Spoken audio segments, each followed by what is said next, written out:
Petite intro juste avant que la vidéo commence, je t'invite à obtenir ta formation gratuite car elle passera bientôt à 229 €. Elle se trouve dans la description, donc tu défiles comme ceci, c'est le premier lien juste ici. Tu cliques dessus, tu cliques ensuite sur obtenir gratuitement, suis les étapes et dans quelques minutes dans ta boîte mail, tu obtiendras la formation. Également, je t'ai mis dans la description une vidéo qui te présente la formation. Bon visionnage. Bonjour à tous, j'espère que vous allez bien. On se retrouve pour le brief du mardi 19 septembre 2023. Aujourd'hui, je ferai un petit point rapide Bitcoin et Ethereum. On va parler beaucoup d'order flow, il s'est passé beaucoup de choses. J'ai beaucoup de choses à vous dire, surtout ici niveau order flow, comme j'ai dit. Et on fera un petit point rapide sur Ethereum qui, lui, en tout cas, a moins d'informations intéressantes à nous donner. Juste avant que la vidéo commence, je vous invite à mettre, comme d'habitude, un petit pouce bleu. Ça récompense le travail qui est fourni, ça aide au développement de la chaîne et à vous abonner également. Alors, on va d'abord parler technique, ensuite on ira faire un petit peu d'order flow. Alors, le Bitcoin est venu vers la résistance qu'on avait identifiée hier, donc la résistance des 27 200, 27 300 $. Donc on avait dit que si le niveau ici des 26, le niveau de résistance qui était créé ici cédait, on allait pousser jusqu'à la prochaine résistance, ici qui correspond à la zone de rechargement de short, et on avait vu ensemble qu'il manquait encore un petit peu d'imbalance à combler. Toute cette imbalance a été comblée maintenant, donc ça c'est un indicateur qui a été développé par un élève de l'école, qui indique directement toutes les zones d'imbalance, etc.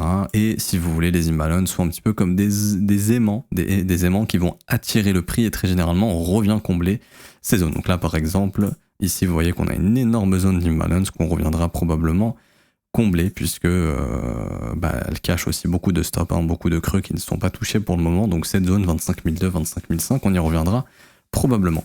En revanche, on est venu chercher la zone de rechargement de short du dernier sommet ici, donc ça c'est une zone vendeuse, mais surtout on a comblé toute l'imbalance. Donc maintenant ce qu'on surveille, c'est l'objectif des vendeurs, il a été atteint, il n'y a plus rien à combler.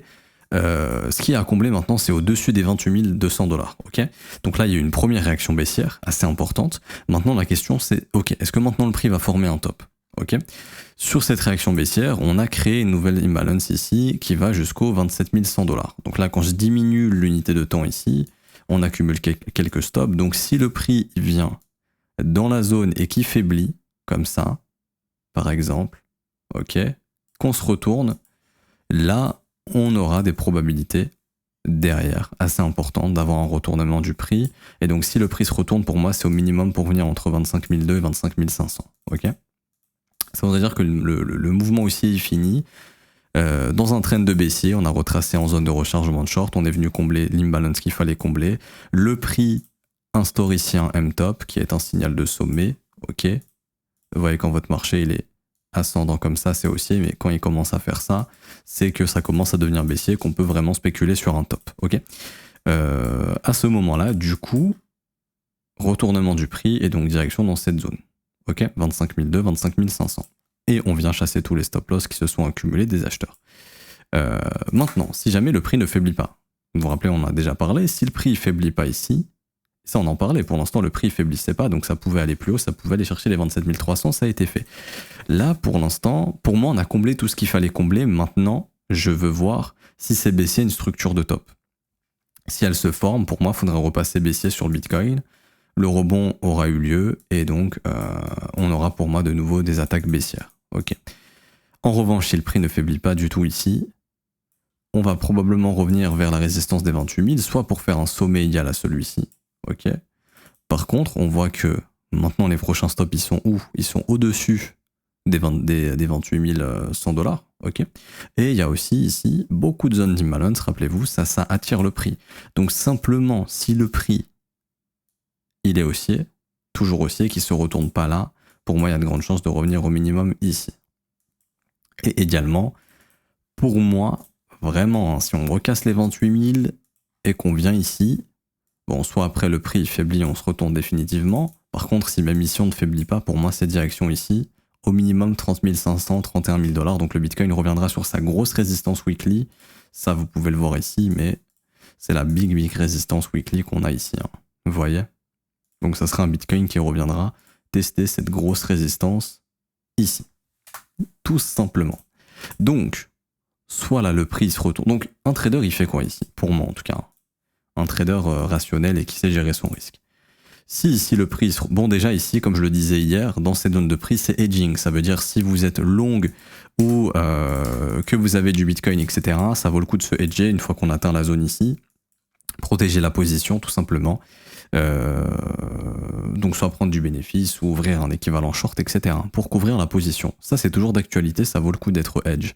Pour quelqu'un qui veut spéculer sur le prochain mouvement, c'est simple. Si ici, le prix reste fort, la personne peut essayer de trouver des conditions longues sur des unités de temps toujours faibles pour ramener le prix au minimum ici, enfin sur des petites unités de temps, genre 5-15 minutes.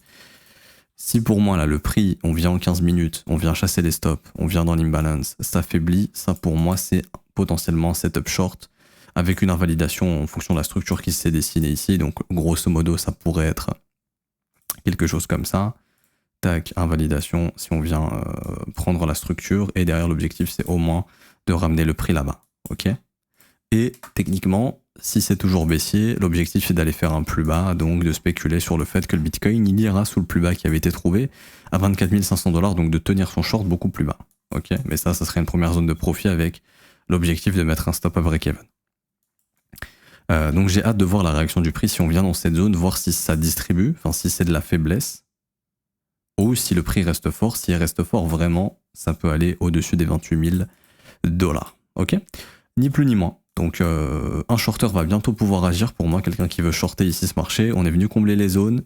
Maintenant, ça dépendra beaucoup de l'action de prix. Si l'action de prix elle faiblit, pour moi, c'est une bonne opportunité short pour targeter au moins un retour dans ces zones de prix. Si ça ne faiblit pas, ça ne sert à rien de vouloir short. Si le prix reste fort, il reste fort et c'est qu'on peut aller plus haut. Tout simplement, il faut laisser aller le prix plus haut. Et quelqu'un qui veut suivre ce mouvement, pour moi, peut trouver des conditions de longue sur des unités de temps plus faibles, genre du 5-15 minutes pour accompagner le prix. Tout simplement. Pour le point technique, j'ai fini, ok ? Pour moi, ce qui est le plus important aujourd'hui, c'est le point order flow. Donc là, je suis sur Trading Light. Si jamais vous voulez aller sur Trading Light, il y a le lien en description pour vous inscrire. Trading Light, en fait, ça montre la heatmap des ordres. Donc une heatmap, c'est quoi ? Donc ici, en l'occurrence, c'est on a le prix du Bitcoin, ok ? Comme ça. Et on voit tous les ordres qui sont en limite. Donc les buy et les sell limit. Un buy limit, c'est quoi ? C'est tous les ordres d'achat que vous voyez sous le prix. Tous les ordres qui sont sous le prix sont des buy limits. Donc en fait, c'est quelqu'un qui met un ordre d'achat. Par exemple, ici, on voit qu'il y a beaucoup d'ordres où il y a une demande en Bitcoin dans les 26 664 $. Là, je suis sur les contrats perp de Binance. Donc sur BTC USDT perp. Ok. Et donc tout ce qui est au-dessus du prix, c'est du sell limit. Ok. Et par exemple, ça, c'est pas... comment dirais-je quel exemple je pourrais vous donner Ça, par exemple, vous voyez, ça, c'est pas du buy limit parce que c'est en dessous du prix actuel. Non, ça, c'était du sell limit. Ok ? Pour faire simple, vous regardez le prix. Tous les ordres qui sont au-dessus, c'est du sell limit. Tous les ordres qui étaient en dessous, c'est du buy limit. Donc ça, par exemple, c'était du buy limit ici. Ça, c'était du sell limit. Même si maintenant, on est plus haut que ces ordres-là, ces ordres ont été exécutés et c'était du sell limit. Ok ? Donc, il faut regarder le prix où est-ce qu'il est à l'instant T. Donc, grosso modo, tout ça ici, c'est du buy limit. Ok ? Donc, faudrait que je le mette en vert. Tac. Et tout ce que vous voyez ici, maintenant, au-dessus du prix, ça, c'est du sell limit. Ok. Du coup, il s'est passé quoi ? Et ça, je l'ai tweeté hier, donc c'est... Enfin, j'en ai parlé dans le Discord avec les élèves, mais ce que je vais vous dire ici, je l'ai pas tweeté hier, j'ai juste tweeté la grosse hausse d'Open Interest. Donc, ce qu'on a pu voir hier, c'est une explosion de l'Open Interest sur le Bitcoin. Donc ça, je l'ai tweeté. La SEC devra donner une nouvelle réponse pour l'ETF Bitcoin de BlackRock avant le 17 octobre. En attendant, l'Open Interest sur les contrats dérivés explose. Un gros mouvement à venir, des insiders au courant. Et donc là, l'explosion de l'Open Interest, entre 500 millions de dollars et $1 milliard en l'espace de quelques heures, c'est énorme. Donc là, il y a des gros poissons qui se sont positionnés sur le Bitcoin. Maintenant, ce qui est intéressant, c'est quand on va sur Trading Light, on a les ordres qui sont positionnés, on voit ce qui s'est passé. Et moi, de ce que je vois, c'est qu'ici sur Binance, sur le contrat perp en USDT, ici, il y a énormément de sell limit qui étaient positionnés et qui ont tous été exécutés. Là, par exemple, ici, est-ce qu'on peut cacher le prix ou pas ? Je sais pas si je peux cacher le prix, je crois pas. Je pense que c'est possible, mais je sais plus comment on fait. Mais là, en gros, 1000 bitcoins, ok ? 453 bitcoins ici, 615. Ensuite, on enchaîne, beaucoup de bitcoins ici, 280, 411, 1000 bitcoins ici, 494. Mais en fait, faut regarder l'opacité des couleurs. Là, par exemple, 730, 1200 bitcoins, 720, 996, 900, etc.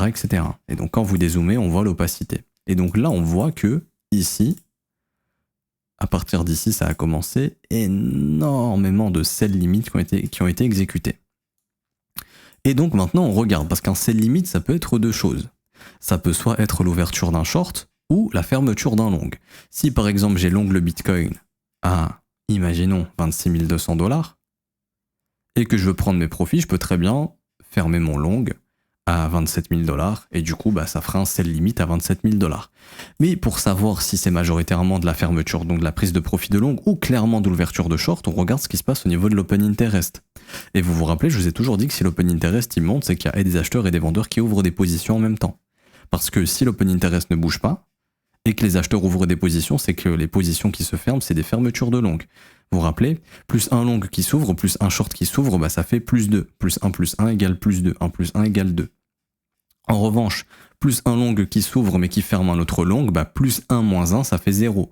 J'ai une pomme, je retire cette pomme, elle disparaît. C'est pareil. J'ouvre un long dans la fermeture d'un long, j'annule en fait. Enfin, l'open interest va rien faire, ne va pas bouger. Donc ça, si c'était des gens qui longent dans des fermetures de long, donc en gros ici, par exemple les retail qui FOMO dans les take profit des longs, l'open interest n'est pas censé augmenter. En tout cas, il n'est pas censé augmenter autant. Et là, on voit que justement, quand les ordres sont touchés, c'est à ce moment-là que l'open interest augmente le plus. Vous voyez ici, les ordres ne sont plus touchés, l'open interest, il fait pas grand-chose. Ici, il augmente légèrement, mais sans plus. La vraie grosse hausse, elle s'est passée vraiment ici. Elle s'est passée quand les gros ordres ont été touchés. Donc, on sait qu'on a des gros poissons qui ont shorté massivement le Bitcoin à partir des 26 700 jusqu'à 27 300 $. Ok. Pourquoi je dis que c'est des gros poissons? Parce que de une, c'est des gros ordres, et que le sell limit, c'est du comportement institutionnel généralement. Le retail n'est pas conditionné à shorter un marché lorsqu'il monte, il est plutôt conditionné à le shorter lorsque ça descend et à shorter les bottoms. Ok. C'est pas du comportement de retail, donc de particuliers ou de traders débutants. Ça, pour moi, déjà, les débutants n'ont pas autant de fonds, et aussi bien positionné, et surtout la grosse réaction de prix baissière une fois que les ordres ont été fill, ça pour moi c'est clairement du comportement institutionnel. Donc pour moi, on a une grosse institution ici, ça peut être une institution, ça peut être une banque, ça peut être un hedge fund, ça peut être une whale à elle toute seule, un groupe de whales, peu importe, mais en tout cas, il y a de gros poissons ici qui ont massivement shorté le Bitcoin de 26 700 à 27 300 ici sur Binance. Maintenant on peut se questionner, pourquoi un short aussi massif? Est-ce qu'ils sont au courant du news à venir? Est-ce que là, dans les prochaines heures, si on se mange une bad news, sachez qu'il y a des mecs qui étaient au courant, ça c'était des insiders qui étaient positionnés ici. Ok. Et du coup, ce qui s'est passé, c'est que là, vous voyez, il y a le CVD qui explose, et donc l'open interest explose. Ça veut dire quoi? Ça veut dire que, contre ces vendeurs, il y a eu plein de gens qui sont venus acheter le Bitcoin à levier en buy market, donc c'est-à-dire au marché directement, quoi. Ils n'ont pas posé leurs ordres, ils ont acheté au marché.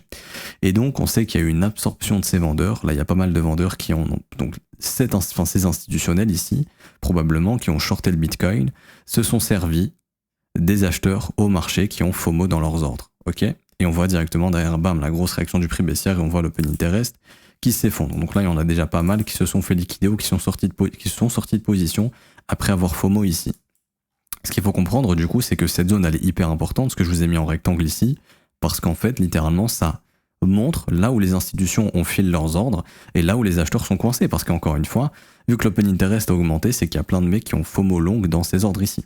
Donc là, il y a plein d'acheteurs techniquement.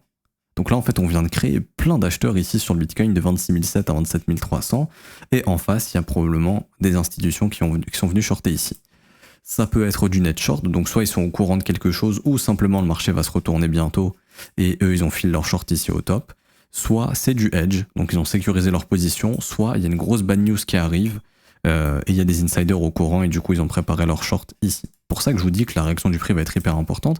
Si le prix reste fort, ça peut aller contre eux, et donc là ça pourrait carrément déclencher un gros squeeze de ces gros vendeurs ici. Peut-être qu'on insiste à un combat de whale, et que ce combat de whale ici va se faire détruire, et du coup ça va déclencher un gros squeeze, et ça pourrait être le move qui nous ramène dans la zone de stop que je vous ai indiqué au-dessus des 30 500 $, par exemple. Ok, je dis pas que ça va arriver, mais si ce groupe de whale ici perd, ça peut vraiment, pourquoi pas, déclencher un squeeze. Parce que ces vendeurs ici, ces shorters vont tout faire soit pour sortir à break-even, soit pour sortir de position plus rapidement, si le prix commence à s'installer au-dessus de leur niveau. On voit qu'il y a encore des sell limits assez importants, hein, jusqu'à peu près aux 28 000. Donc peut-être qu'ils vont continuer de filer leurs ordres jusqu'aux 28 000 jusqu'à ce qu'on ait un gros reverse. Peut-être, en tout cas c'est ce qu'on a ici. Par contre, on voit que si le prix commence à aller au-dessus des 28, Si le prix commence à aller au-dessus des 28, il n'y a plus d'ordre et ils vont devoir lâcher l'affaire. Et donc s'ils lâchent l'affaire, ils vont racheter leur position, ils vont racheter leur short. Et ça, clairement, ça peut déclencher le gros mouvement haussier. Parce que là, ils ont déclenché des centaines de millions de dollars à la vente. S'ils sont obligés de racheter tout ça, ça va faire exploser le prix. Ok, donc ça, c'est ce que peut apprendre l'order flow. D'ailleurs, il y a des cours ici, enfin dans l'école sur l'order flow, si jamais vous voulez vous former sur l'order flow.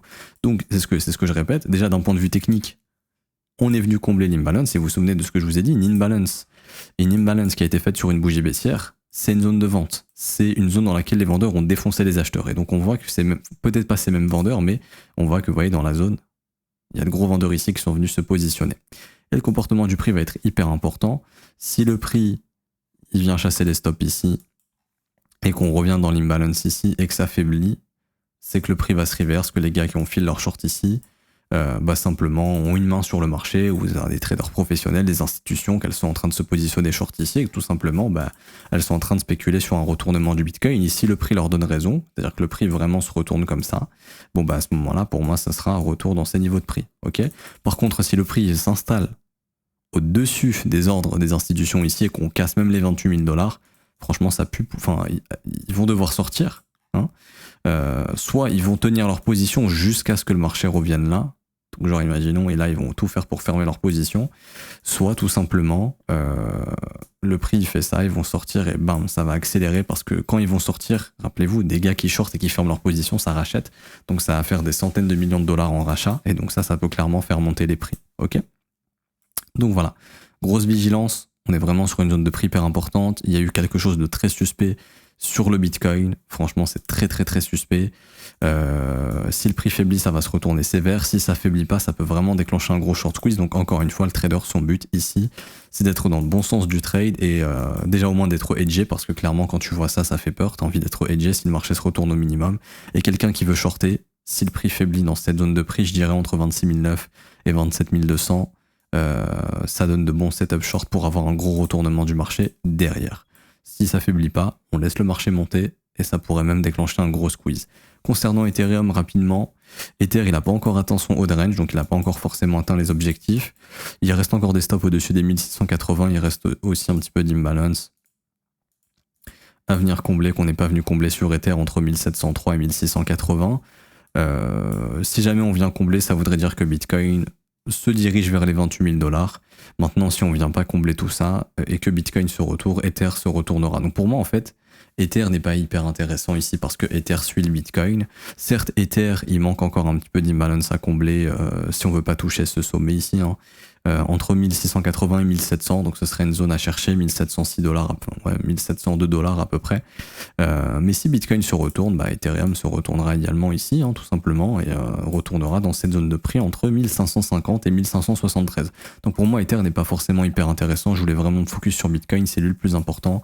Et vous doutez bien que si Bitcoin se retourne, Ether se retournera également. Juste gardez dans un coin de votre tête que Ether, c'est vrai qu'il manquerait techniquement un peu cette zone des 1680-1700 $ à combler avant de peut-être se retourner cette fois-ci, si le marché se retourne. Ok.